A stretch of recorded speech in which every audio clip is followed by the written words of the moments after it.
If you run a rental, long-term, short-term, midterm, doesn't matter which, you probably think of your business as a bunch of steps.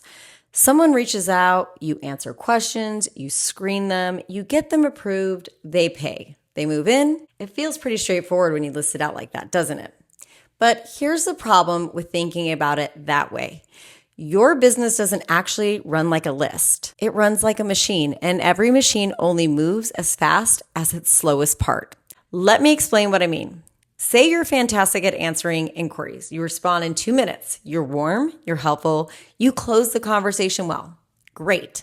But if your screening process or your background check takes 2 full days to come back, none of that speed matters.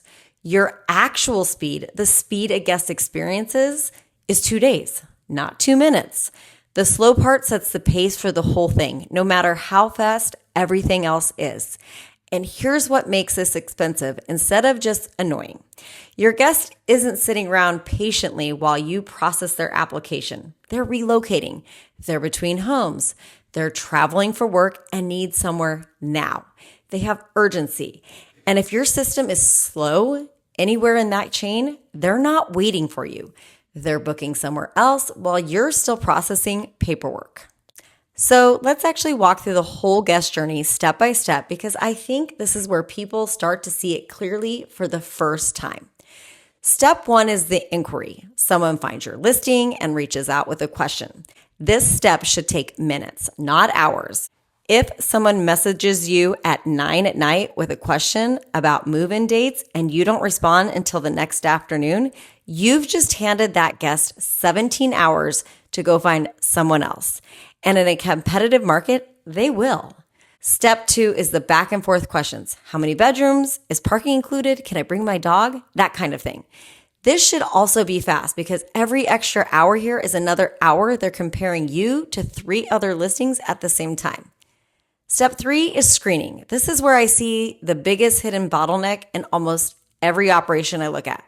Background checks, income verification, references. This is a step owners tend to just accept as however long as it takes because it feels out of their hands, but it's not out of your hands. You can choose a screening service that turns around in hours instead of days. You can have your processes ready before the inquiry even comes in, instead of scrambling to set it up once someone's interested. This one step alone can be the difference between converting a guest and losing them. Step 4 is the lease and the paperwork. If your lease takes 3 rounds of emails to get signed, that's friction. E-sign tools exist for a reason. Step 5 is payment and deposit collection. Same thing. If this requires a phone call, a wire transfer, 2 days of back and forth, you've built in delay exactly where you don't need it. Step 6 is the key handoff or move in, which is usually fast, but only if everything before it went smoothly. If the earlier steps dragged, your guest is already annoyed by the time they show up. And step 7, which people forget, is even part of the guest experience. Turnovers and cleaning between guests. If your cleaning and prep between checkout and check-in takes longer than it should, you're not just losing efficiency. You're potentially losing bookable nights entirely, especially in a midterm model where back-to-back bookings matter for your occupancy. Now, here's the part most people miss completely. Once you fix your slowest step, it doesn't mean you're done. A new slowest step just takes its place. Say you fix your screening turnaround and get it down from 2 days to 2 hours. Great.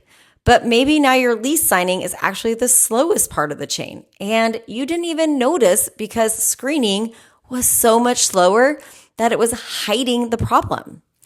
This is just how systems work. There's always a next constraint. The goal isn't to fix it once. The goal is to keep checking.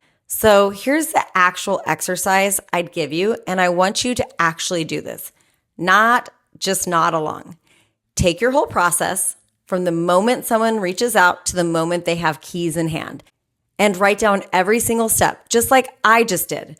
Then time yourself, honestly, on each one, based on your last few actual guesses, not your best case scenario, not how fast you think you are, how fast you actually are on your worst day, not your best one.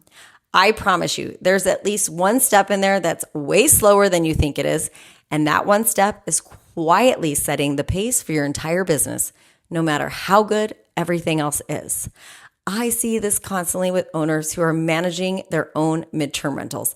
They'll spend all this energy perfecting their listing photos and their response time to inquiries, which matters. Don't get me wrong. But then the guest asks a question at 9 p.m. and doesn't hear back until the next afternoon, or the lease and deposit collection takes 3 back and forth emails to sort out.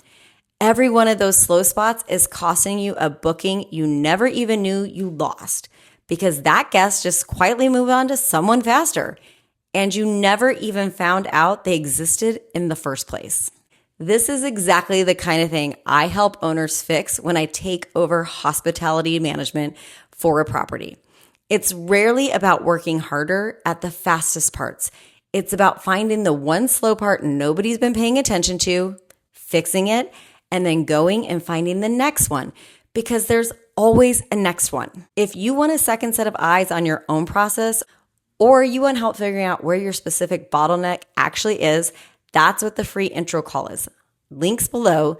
Let's find your slow gear before it costs you another booking. I'll see you on the next video.